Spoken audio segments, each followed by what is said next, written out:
Prontinho. Tá aqui. Hashtag Team Calor. Gostei dessa, Milena. Então, a aula já está sendo gravada, né? E nós vamos conversar hoje sobre ainda a diplomacia. Mas nós vamos nos deter nas questões relativas às imunidades e aos privilégios. Eu vou aqui, então, desde logo avisando vocês que é uma matéria bastante ampla.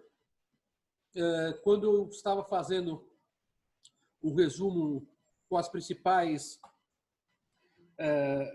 palavras-chave para o PowerPoint, o PowerPoint nada mais traz do que palavras-chave, né? É necessário vocês assistirem a aula de novo, fazerem anotações daquilo que eu falo, eventualmente pegarem um dos livros que constituem a bibliografia que eu já mencionei aqui para vocês, né? Porque o PowerPoint ele não diz tudo, ele acaba dando as ideias básicas, são palavras-chave apenas, né? Então, eu gastei para fazer o PowerPoint da aula passada uma quantidade bem menor de imagens do que a do PowerPoint da aula de hoje, para vocês entenderem que hoje tem bastante tema. Então vamos lá, eu vou aqui compartilhando com vocês a tela e aí vamos começando a aula de hoje. Vamos ver onde é que está o meu PowerPoint de diplomacia. Ah, está aqui.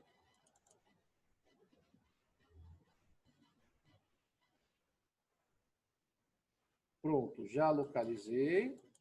Agora eu consigo, então, trazer para a sala com vocês compartilhando. Prontinho.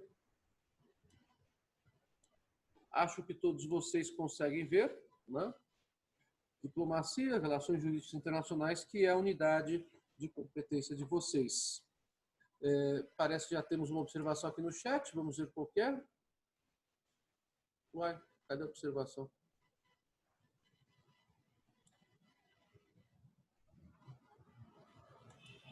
O chat sumiu? Ah, tá aqui. Ah, uma observação do Rômulo quanto ao calor. Tinha calor. Então vamos lá. Bem, nós conversamos na aula passada que a diplomacia, na verdade, ela não é apenas um instituto estudado em direito internacional público, mas ela diz respeito a um direito com normas próprias que foram construídas principalmente a partir dos costumes internacionais e por esses costumes abre-se a cada estado a possibilidade de enviar e de receber representantes diplomáticos de outros estados, porque os representantes diplomáticos nada mais são do que uma extensão do representante do estado perante a sociedade internacional. E que isso também ocorre com as organizações internacionais. As organizações internacionais também têm corpo diplomático próprio, justamente para cumprir missões que essas organizações internacionais definam. É o caso da ONU, que tem um corpo diplomático bastante respeitado. Falamos ainda sobre o princípio do consentimento mútuo, que é o princípio que rege os sujeitos de direito internacional, Estado e organizações internacionais, quanto ao envio e ao recebimento das missões diplomáticas. E que sempre deve-se analisar a conduta dos agentes diplomáticos mediante a interpretação mais benéfica no desempenho das funções consulares deles. Dentre as normas internacionais que tratam o tema, a norma básica, digamos, mais importante é a Convenção de Viena sobre Relações Diplomáticas, de 1961, que estabelece que a missão diplomática é integrada pelo chefe da missão, pelos membros diplomáticos da missão, por pessoas que não são diplomatas, mas integram o corpo administrativo e técnico, e também por pessoas que não são diplomatas, mas que integram o chamado serviço da missão, exercendo funções de segurança, de limpeza, de cozinha e assim por diante. E que a própria Convenção de Viena trabalha com uma expressão singular, a do criado particular, que é uma pessoa que está ali à disposição de um agente diplomático e que é pago por esse agente diplomático e não pelo Estado acreditante que enviou a missão diplomática. Esse criado particular seria um funcionário particular que desempenha tarefas pessoais do agente diplomático. Falamos ainda sobre os locais da missão que a Convenção de Viena trata. Aí falamos sobre as funções da missão diplomática e sobre a questão da representatividade que as missões diplomáticas têm através de embaixadas, representação política, consulados e vice-consulados, representação comercial e administrativa e representações diplomáticas mais básicas, mais simples. Falamos sobre como funciona a nomeação de um chefe de missão permanente, diplomática permanente, e que essa representação da missão diplomática pode, inclusive, ser uma representação extensiva em benefício de um outro Estado que, eventualmente, peça esse tipo de benefício para o Estado acreditante. O Brasil mesmo já fez isso, atendendo a Tailândia, Camboja e Mianmar, com a chamada acreditação dupla ou múltipla, né? E também nós temos a possibilidade da missão diplomática ser composta por integrantes de 2 estados de origem, mas sendo uma missão diplomática só, que sirva a ambos os estados, como também já aconteceu e acontece em determinados países, em uma missão diplomática mista de Portugal e Brasil. Aí falamos depois sobre a chamada missão diplomática especial temporária, que é regida por uma convenção própria de 1969, e falamos que essa missão especial temporária pode, inclusive, ter como chefe dessa missão uma pessoa que exerce algum outro cargo, e que isto não gera a perda de um cargo eletivo, por exemplo. Então, um deputado federal, um senador da República, um ministro de tribunal, eventualmente um governador de estado, um deputado estadual, ou até mesmo um prefeito ou um vereador, pode ser eventualmente convidado para chefiar uma missão especial ou transitória. Tá bem? Percebam vocês que, na verdade, nós chegamos até aqui, porque a última imagem que falamos, imagem de imunidade tributária e trabalhista, já integra o tema da aula de hoje, e eu vou repassar por esta imagem hoje com mais alguns detalhes. Então, percebam vocês, contando o resuminho de PowerPoint que nós tivemos aqui, tivemos 1, 2, 3, 4 imagens de PowerPoint. Nós temos ainda um número considerável de imagens para a aula de hoje, é bem maior. Então, claro que eu não vou atropelar. Se houver a necessidade de terminarmos isso na primeira parte do primeiro tempo da aula da semana que vem, faremos assim. Mas é uma quantidade bem maior de imagens que temos aqui para trabalhar com as imunidades. Com relação à aula passada, vocês têm alguma dúvida até este ponto da missão diplomática permanente e da missão diplomática especial ou de natureza transitória?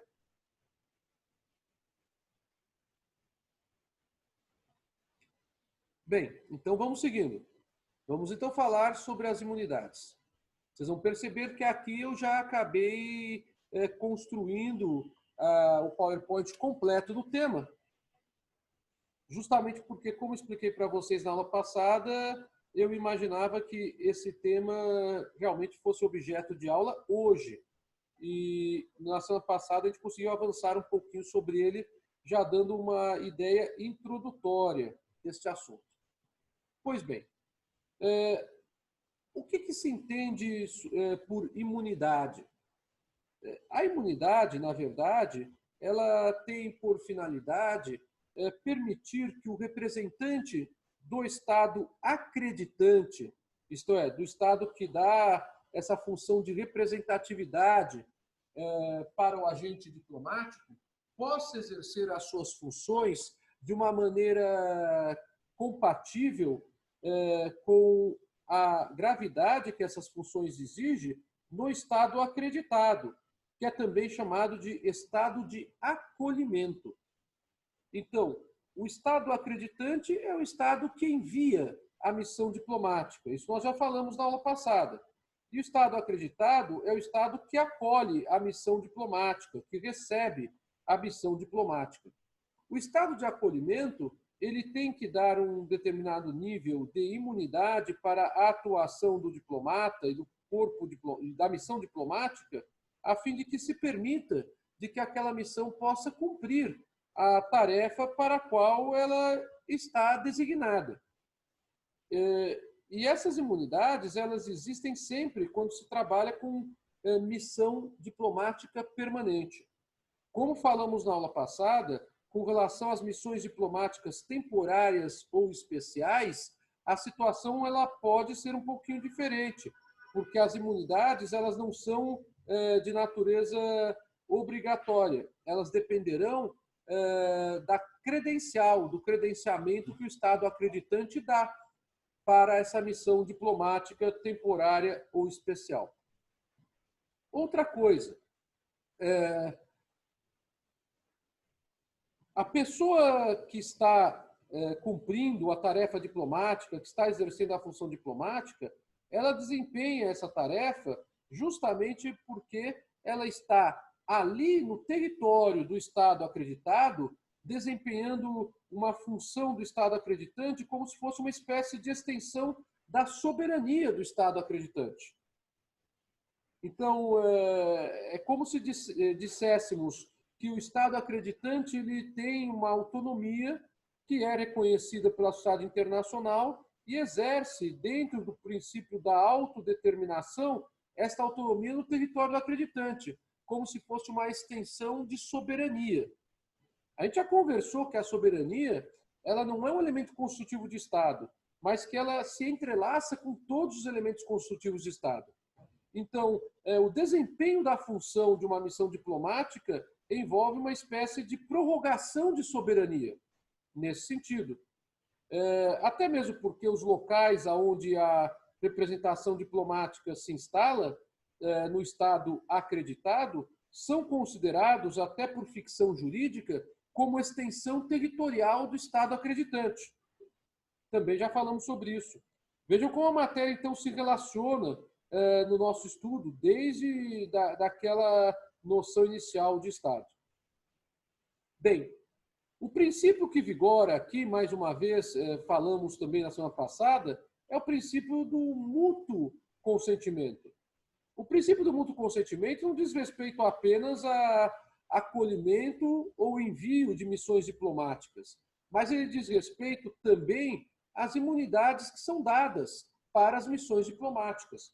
Imaginem vocês como seria estranho se o Brasil reconhecesse a imunidade diplomática dos países com os quais ele mantém relações diplomáticas, porém esses países não reconhecessem para o Brasil essas imunidades nos seus respectivos territórios. Então, por conta disso, o princípio do consentimento mútuo também é importante e deve ser levado em consideração para a discussão da imunidade diplomática. Bem, com relação às imunidades diplomáticas, então eu tenho algumas coisas que são colocadas por força necessária dos tratados internacionais e por evolução dos chamados costumes internacionais. E isso tem que ser observado. Mas eu posso ter uma situação em que eu não trabalho com imunidades que são obtidas por força dos costumes internacionais e também não trabalho com imunidades previstas em acordos bilaterais ou em tratados internacionais. Neste caso, eu estou me referindo aos chamados privilégios. Os privilégios, eles são benefícios que o Estado de acolhimento, que é o Estado que recebe a missão diplomática, acaba dando por simples cortesia internacional ou porque acaba cumprindo uma obrigação normativa de reciprocidade celebrada apenas com aquele Estado, os chamados acordos bilaterais. As cortesias, elas são concedidas voluntariamente pelos Estados. A Convenção de Viena faz menção às cortesias, mas não estabelece que cortesias podem ser ou podem não ser em um rol taxativo, porque os estados podem, de comum acordo, fixar cortesias que valem apenas para os representantes diplomáticos deles próprios que são signatários daqueles acordos bilaterais. Será o mesmo que dizer, por exemplo, se o Brasil tem determinados privilégios quanto à sua missão diplomática com a Itália, ele também tem que dar esses privilégios para a missão diplomática italiana no Brasil. Mas isso não obriga o Brasil a dar os mesmos privilégios para uma missão diplomática, por exemplo, da Turquia, se não há um acordo bilateral estabelecendo esses mesmos privilégios com a Turquia.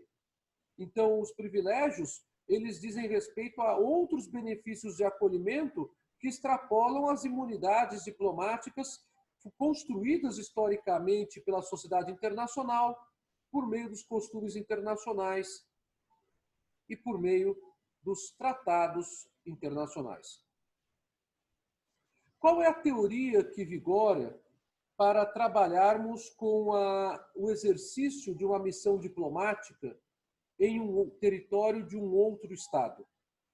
É a teoria: um império não tem jurisdição sobre o outro. Já dá para perceber que essa teoria é uma teoria antiga, né? É uma teoria que vem, na verdade, do direito medieval. O princípio é este que está aqui no latim: par imparem non habet imperium vel iudicium. Latinório! Mas o latim tem alguma importância no direito até hoje, como vocês sabem, né? E a tradução desse latim é fundamentalmente esta, né? Que um Estado, então, já traduzindo para os dias contemporâneos, um Estado não tem jurisdição sobre o outro, isto é, não tem o poder de império sobre outro Estado, não tem autonomia sobre o outro Estado. A soberania de um Estado não é mais importante do que a soberania de outro Estado. Isso decorre daqueles princípios de direito internacional que nós vimos no início do semestre. O princípio da autodeterminação dos povos e dos Estados e o princípio da igualdade entre os Estados. Como não existe um Estado mais importante do que o outro no direito internacional, a ideia de que não existe, então, um poder de império mais importante do que outro poder de império. Isso significa que, se há uma relação diplomática entre o Estado acreditante e o Estado acreditado, a missão diplomática considera-se uma extensão da soberania do Estado acreditante. Vejam como é grave isso. Uma extensão da soberania do Estado acreditante. É justamente por conta disso que eu me referi na aula passada àquele caso da invasão da embaixada norte-americana em Teherã, no Irã, por um grupo de terroristas que acabou sendo levado à Corte Internacional da Justiça. A invasão se deu em 79 e, em 1980, a Corte Internacional de Justiça entendeu que a inércia do governo iraniano em se manifestar e em apoiar a defesa dos reféns norte-americanos que estavam na embaixada norte-americana pelo grupo terrorista revela um descumprimento do direito autossuficiente que é o direito diplomático e que está acima de eventuais desavenças políticas entre os dois países, no caso, Estados Unidos e Irã, porque o corpo diplomático que está ali representado pela missão diplomática é uma extensão da autonomia dos Estados Unidos, naquele caso, em território iraniano. Então, não poderia o Irã pura e simplesmente se demonstrar inerte ou pura e simplesmente agir de forma contrária à proteção, ao acolhimento da embaixada norte-americana. Por isso a teoria: um império não tem jurisdição sobre o outro. Bem, Vamos agora conversar como é que isto se dá do ponto de vista conceitual. E aqui nós temos alguns casos para passar para vocês bastante interessantes. Qual conceito deve ser aplicado para as chamadas imunidades diplomáticas? Eu devo buscar um conceito funcional ou devo buscar um conceito pessoal? O que eu estou querendo dizer aqui é uma coisa bastante importante. Eu devo analisar a conduta do agente diplomático, distinguindo quando ele age pela missão e quando ele age com interesses meramente privados? É essa a questão.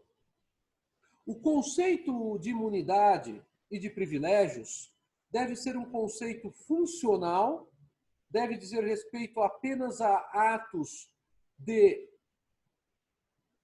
exercício da função diplomática, ou deve ser um conceito também pessoal, que se estende para beneficiar o agente diplomático quando ele realiza um ato que nada tem a ver com a missão diplomática, mas tem a ver apenas com o seu interesse particular, como alugar o imóvel onde ele morará durante a missão diplomática, ou o imóvel que ele comprará, como comprar um veículo automotor para se deslocar da sua casa até o local da missão diplomática diariamente, como levar a sua família para o estado acreditado para que more consigo, matricular filhos em escolas, em universidades.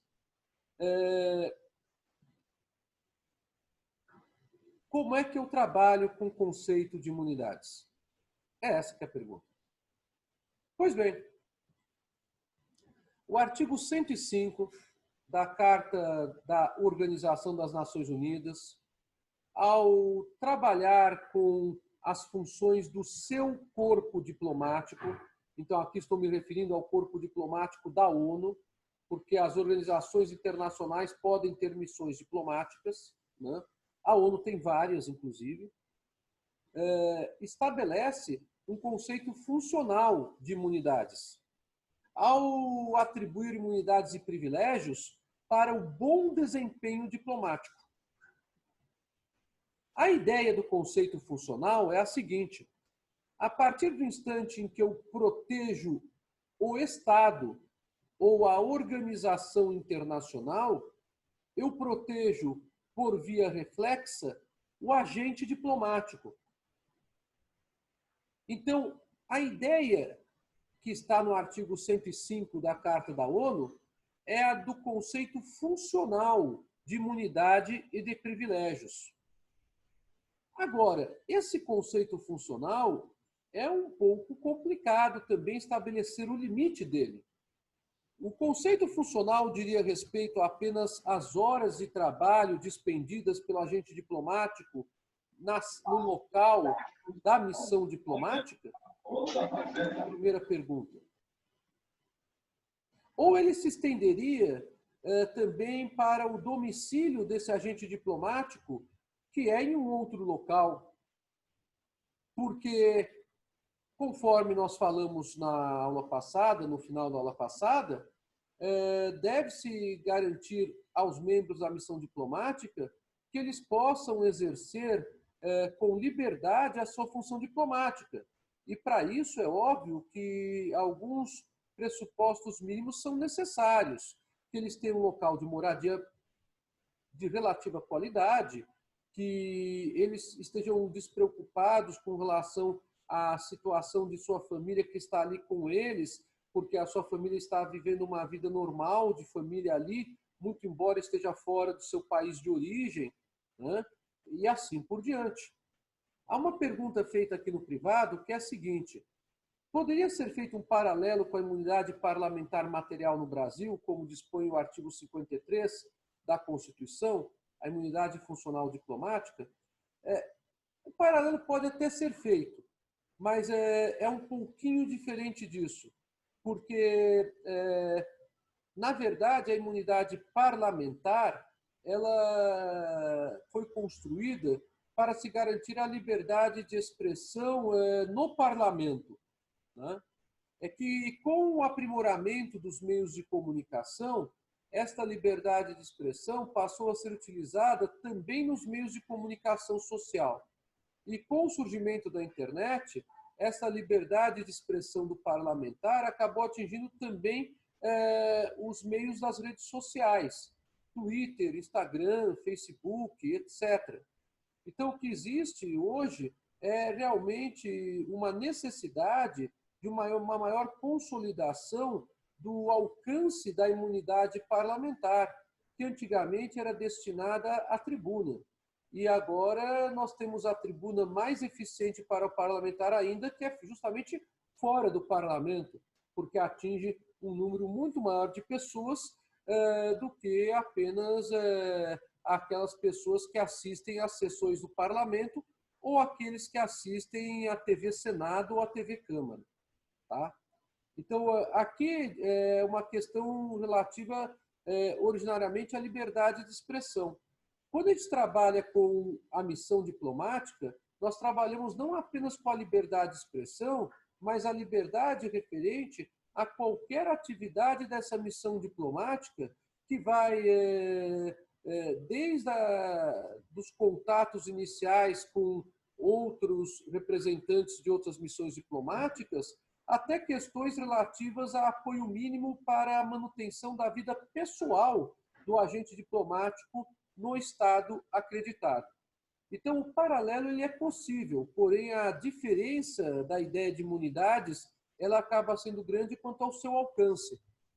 É certo também que a imunidade parlamentar no Brasil ela acabou tendo uma hipertrofia, isto é, uma expansão, procurando-se dizer que essa imunidade ela se estenderia, inclusive, para situações que não dizem respeito à atividade do parlamentar. E daí a distinção entre imunidade parlamentar material e imunidade parlamentar formal, que está sendo lembrada aqui na pergunta. Então, o paralelo é possível, sim, mas as circunstâncias são diferentes, porque o agente diplomático, em primeiro lugar, ele integra uma missão. E então já tem uma missão que é a ele confiada, e ele se reporta a esta missão para o chefe da missão. E, em segundo lugar, porque o agente diplomático ele acaba vivendo fora do seu estado de origem como um membro de um corpo que é um representante do Estado acreditante fora do território do Estado acreditante real e que é considerado território acreditante por ficção apenas no local da embaixada ou do consulado. Então, nós temos algumas diferenças, mas o paralelo é possível. Bom,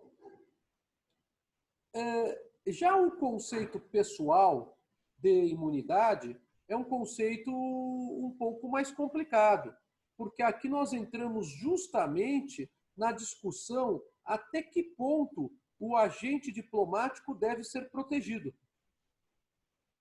Essa discussão ela já existia desde o passado, há muito tempo atrás, ao contrário da imunidade parlamentar, que ganhou um alcance maior nas últimas décadas quanto ao alcance da imunidade. Por quê?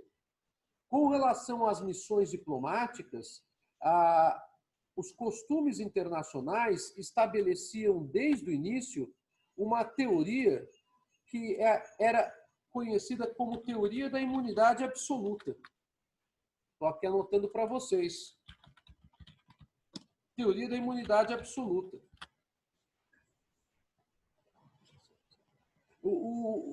A teoria da imunidade absoluta é uma teoria que dava uma imunidade plena para o agente diplomático. Uma imunidade tributária plena, trabalhista plena, uma imunidade de jurisdição plena e uma imunidade, inclusive, de execução de decisões plena. A ideia da imunidade absoluta é uma ideia bastante complicada na sociedade internacional contemporânea. e, inclusive, nós veremos daqui a pouquinho, não é a regra apontada para nós aqui no Brasil pelo Supremo Tribunal Federal, que é o órgão que tem por competência constitucional analisar situações envolvendo chefes de missão diplomática. Tá? Isso nós vamos comentar daqui a pouquinho, na segunda parte da aula. Então, hoje em dia, se procura trabalhar não com uma teoria de imunidade absoluta, mas com uma teoria de imunidade relativa. Eu vou explicar para vocês como funciona isso na segunda parte da aula de hoje. O conceito pessoal, no entanto, ele deve, então, ser entendido de uma forma um pouquinho diferente. Obrigado. Deve ser entendido a partir da ideia de alcance do que é atividade privada para desempenho da missão diplomática, para facilitar o trabalho da missão diplomática, garantindo-se o mínimo necessário de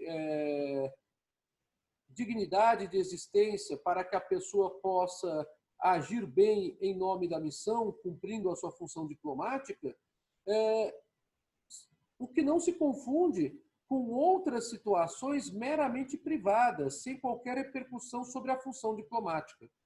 Então, no conceito pessoal, nós temos uma ideia relativizada na sociedade internacional contemporânea em geral. E para o Brasil, há inclinação do Supremo Tribunal Federal nesta tese, adotando-se a teoria da imunidade relativa e não a teoria da imunidade absoluta, em que pese o fato de que a sociedade internacional tenha adotado o costume de se dar a imunidade absoluta. Com o tempo, essa imunidade absoluta foi sendo fragilizada por uma série de situações. Alguns casos até interessantes eu vou aqui passar para vocês hoje. Bom, então, o conceito pessoal de imunidade e privilégios diplomáticos diz respeito à proteção dos atos do agente em nome próprio. Aqueles atos que ele não faz em nome da missão diplomática, mas em nome próprio. Porém, faz esses atos em nome próprio para melhor exercer as suas funções diplomáticas. Então, neste tipo de situação, nós temos uma ideia de proteção, sim, e de proteção muito importante que se dá para o agente diplomático no exercício de suas funções. Essa proteção, no entanto, não se aplica a atos meramente pessoais, que são os atos praticados sem a finalidade de exercer funções diplomáticas, né? Então, aí nós temos uma situação diferente. Um caso bastante lembrado a este respeito foi um caso analisado pela Corte de Paris, está enmarcado em 9 de abril de 1925. Perceba, então, que é um caso que já tem quase 100 anos de julgamento, que é o caso envolvendo Laperdis e Penquet versus Kuzobov e Berlim. Tá? Então, era um caso bastante curioso, onde a Corte acabou entendendo o seguinte: o princípio da imunidade diplomática é erigido no interesse dos governantes e não dos diplomatas. Não se estende além da missão. No caso concreto, estava sendo discutido justamente quais são os limites da proteção sob o conceito pessoal de imunidade. E a Corte de Paris acabou estabelecendo uma regra muito interessante, que é a regra de que apenas podemos tratar de imunidade diplomática quando o ato que é praticado pelo agente diplomático é praticado no interesse do governante dele. Porque a imunidade diplomática não é uma imunidade para o agente, mas é uma imunidade para o Estado, uma imunidade para o Estado acreditante, e que o agente deve, então, desempenhá-la sempre quando ele está desenvolvendo a missão diplomática. Percebam, então, que esse princípio da imunidade acaba tendo uma força fantástica e acaba estabelecendo, por assim dizer, uma diretriz que limita o que seria meramente pessoal e o que seria pessoal, porém, para melhor exercer as funções diplomáticas. Então, aqui nós temos uma ideia bastante interessante. Eu tenho que analisar aquele caso concreto, aquela situação na qual o agente diplomático se envolveu, distinguindo se o agente estava praticando aquele ato como se fosse um ato de interesse do Estado acreditante, ou era um ato que não tinha vínculo nenhum de interesse do Estado acreditante. Aí você pode pensar, poxa, Senise, mas isso está errado, porque se uma pessoa está lá na missão diplomática e encontra uma casa e compra uma casa para morar durante o período em que ela está na missão diplomática permanente, ela não deveria ser beneficiada. Esse caso não seria, então, um caso típico digamos, um caso típico de não se aplicar a imunidade diplomática? A resposta é negativa. Porque se a pessoa está em busca de um local para morar, ela está em busca de um local para morar para ter um problema pessoal superado, o que melhor lhe proporcionará exercer as suas funções. Agora, diferentemente ocorre se a pessoa está procurando um segundo ou um terceiro imóvel porque ela resolveu investir naquele país como um investidor pessoal. O investimento dela pessoal não tem nada a ver com missão diplomática. Então, o primeiro imóvel é até razoável que se entenda isso, mas um segundo, um terceiro imóvel, ela já passa a ser uma investidora imobiliária, né? Então, nesse tipo de situação, o conceito pessoal de imunidade cai por terra. Então, se vocês entenderam isso, fica mais fácil a gente discutir as imunidades, porque agora as situações começam justamente a entrar nesse campo de discussão. Qual é o alcance da imunidade diplomática? Alguma pergunta até aqui, pessoal? Ou deu para acompanhar essa parte da aula?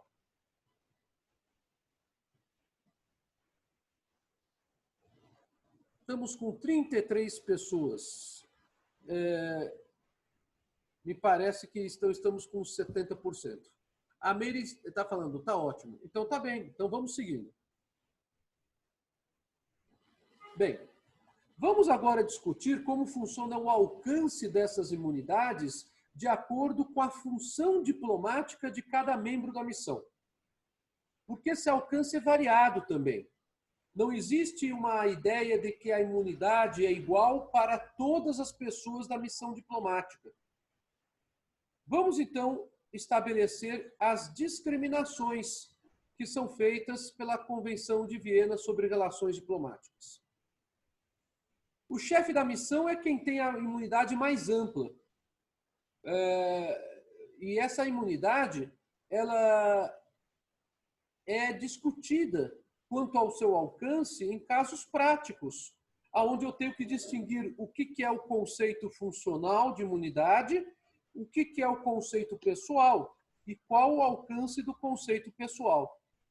A imunidade do chefe da missão ela é mais ampla do que a imunidade de um membro do corpo administrativo, é mais ampla do que a de um membro do corpo técnico e é, obviamente, mais ampla do que um membro que simplesmente trabalha com um serviço de apoio. Então, o chefe da missão é até óbvio que ele tenha essa imunidade mais ampla, porque é ele quem chefia a missão e é ele quem representa diretamente o chefe de Estado, o chefe do Estado acreditante que ele representa. A imunidade do chefe da missão atinge também a família dele.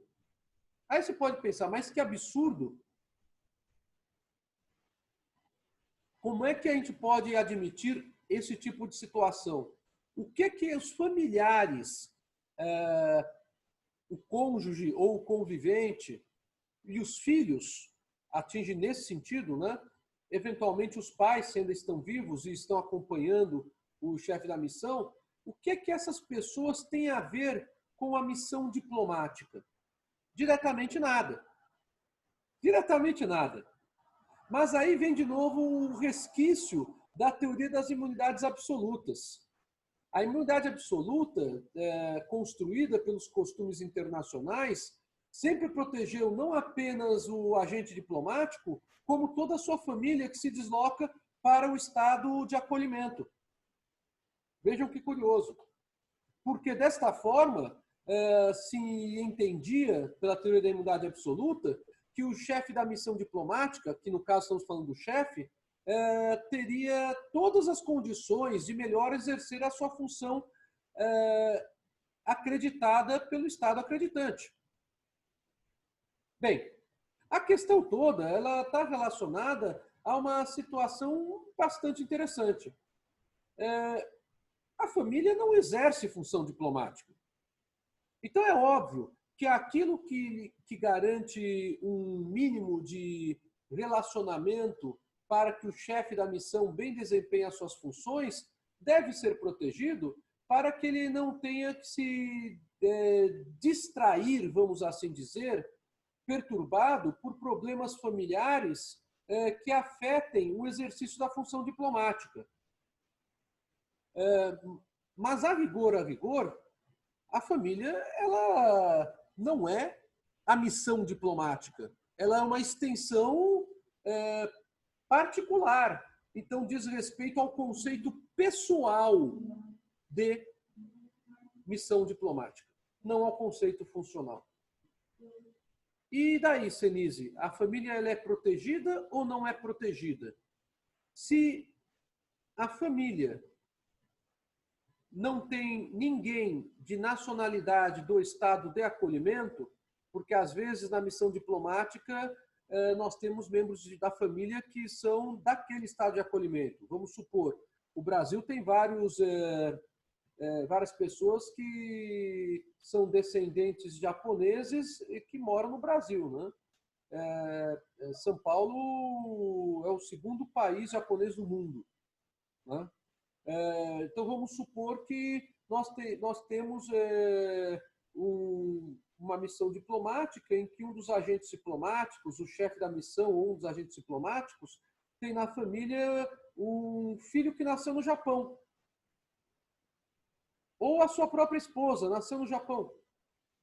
E aí ele obtém a determinação do governo brasileiro para representar o Brasil no consulado do Brasil em Tóquio, no Japão.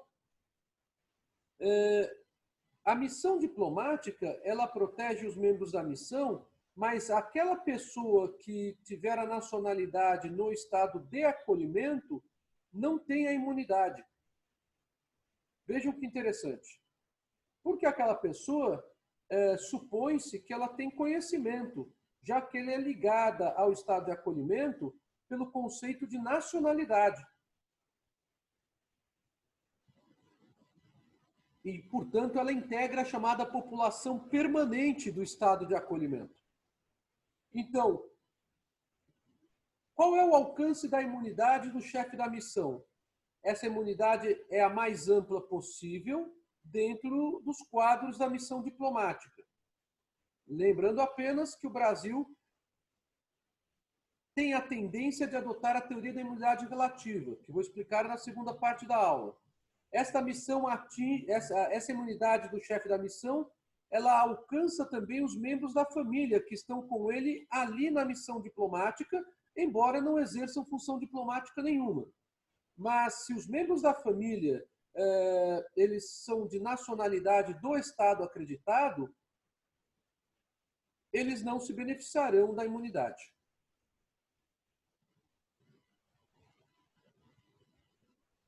Esta mesma ideia do alcance das imunidades para os chefes da missão se estende também para os demais agentes diplomáticos. E aí nós temos o corpo de diplomatas que integra a missão. Muitas vezes não é só um. Muitas vezes eu preciso colocar na missão pessoas que cooperem, que auxiliem o chefe da missão pela complexidade. É o que se dá quando nós temos uma embaixada no exterior. É o que se dá quando nós temos consulados mais complexos. Por exemplo, o consulado do Japão aqui em São Paulo. Nós temos o cônsul e nós temos outros cônsules que fazem tarefas diferentes. E, além disso, o Japão tem a embaixada do Japão em Brasília. Então, percebam, é uma situação bem característica. Nós temos o consulado aqui em São Paulo, que é aqui na região da Paulista, né, na Joaquim Eugênio de Lima, e nós temos a embaixada em Brasília. E então nós temos não apenas um agente diplomático, na embaixada nós temos mais de um agente diplomático. E nós temos no consulado mais de um agente diplomático, conforme falei para vocês, porque o Japão entende que o consulado dele em São Paulo, por conta de São Paulo ser uma das principais cidades do mundo, sob o ponto de vista econômico, comercial, e por conta da forte migração japonesa na cidade de São Paulo, que é necessário que se tenha um consulado forte aqui em São Paulo. Então, é por isso que há uma quantidade maior de agentes diplomáticos, mesmo em um consulado como o consulado japonês aqui em São Paulo. Apenas a título de exemplo. As imunidades sobre os agentes diplomáticos e seus familiares são aqui equivalentes às imunidades do chefe da missão diplomática.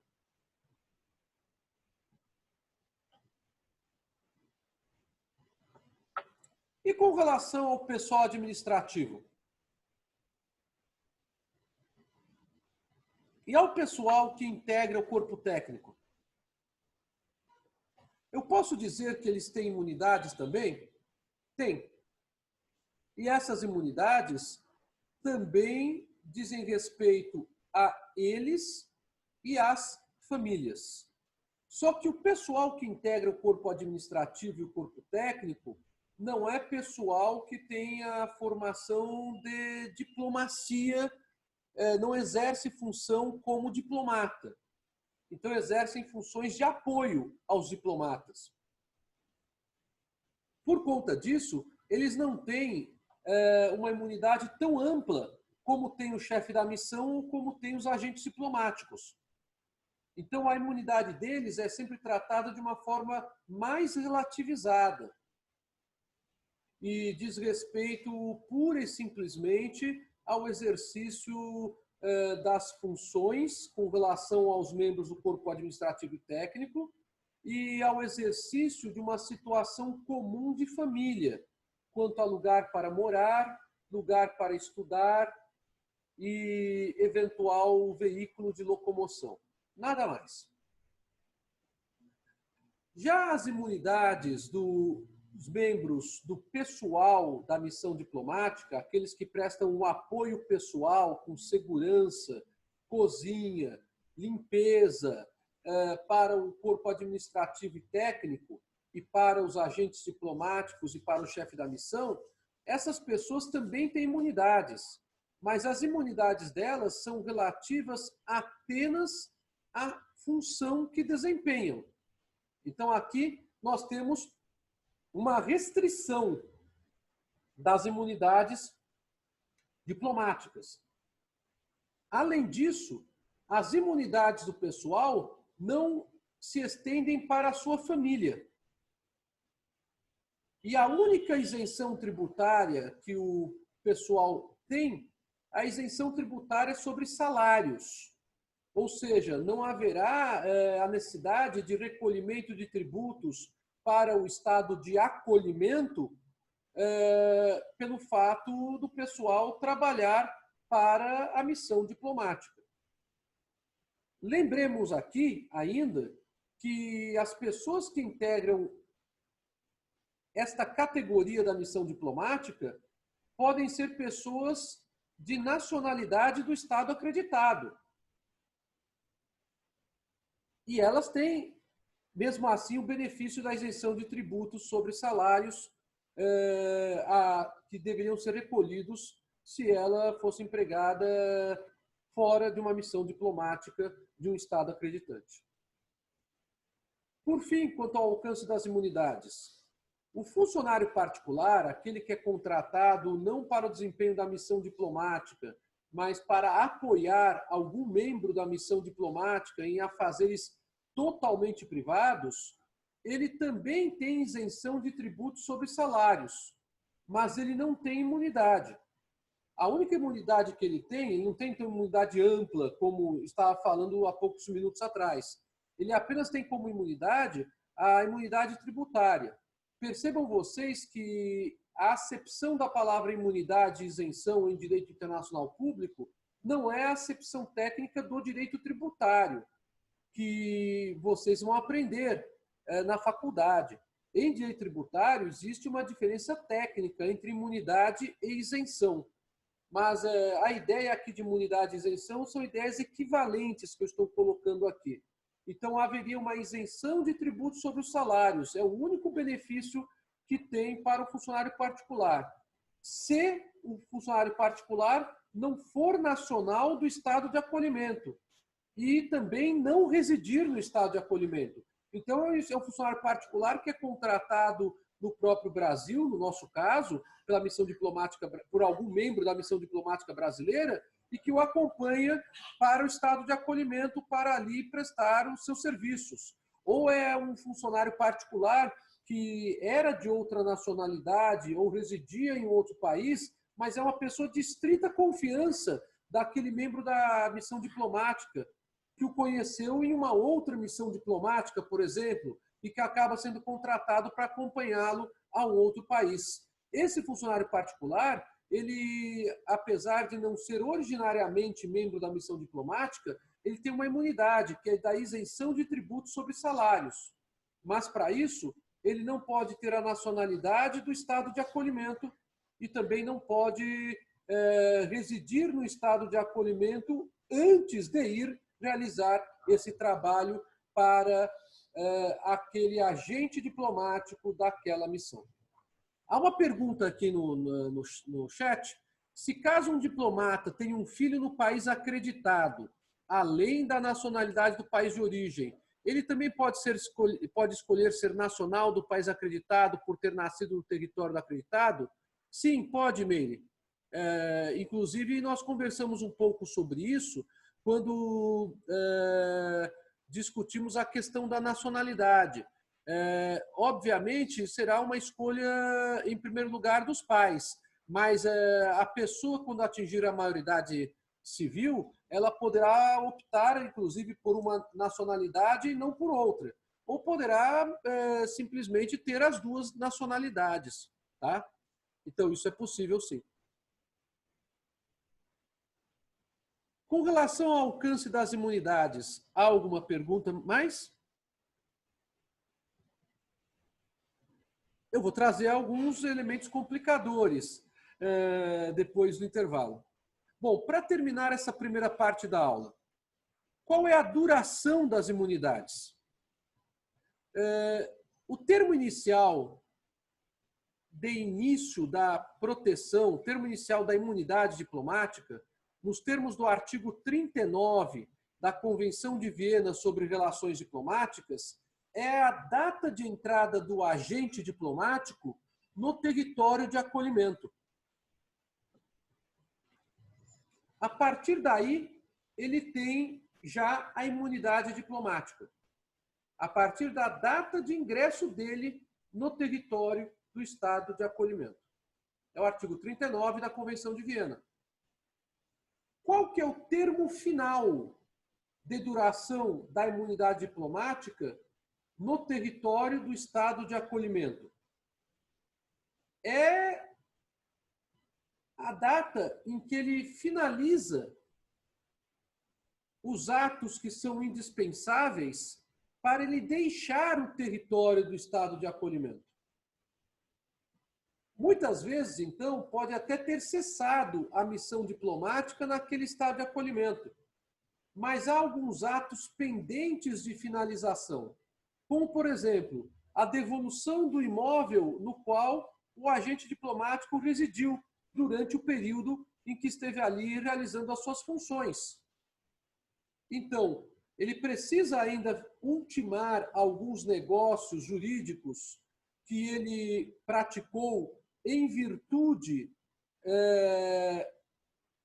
do deslocamento dele para aquele estado de acolhimento, como, por exemplo, devolver o imóvel para o proprietário do imóvel, então ele precisa ultimar esses atos. Então, mesmo que já tenha cessado a atividade da missão diplomática, considera-se para aquele agente diplomático que a duração de sua imunidade subsiste até que ele finalize. Obviamente, dentro de uma razoabilidade temporal, esses atos que o liberariam de situações privadas com as quais ele teve que se envolver para desempenhar as suas funções diplomáticas no estado de acolhimento.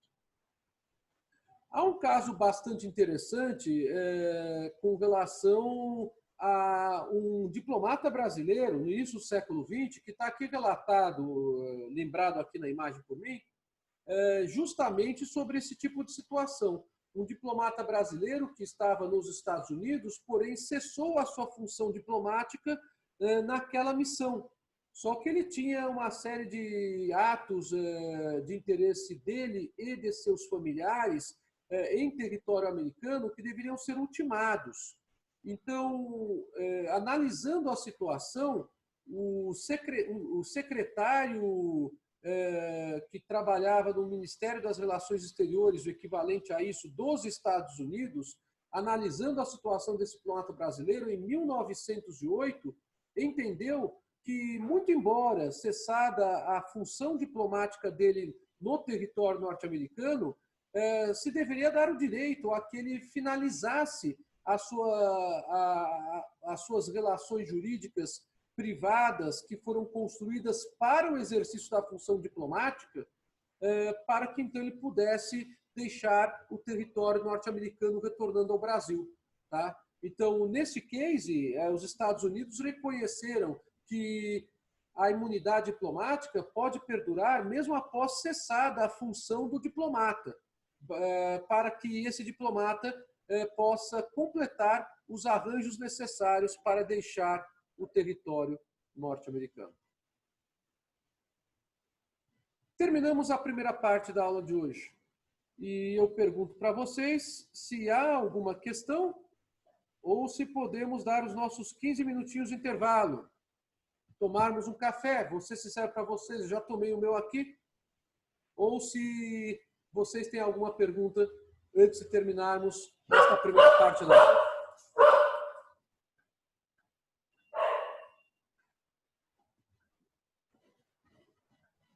Ok, então vamos dar 15 minutos.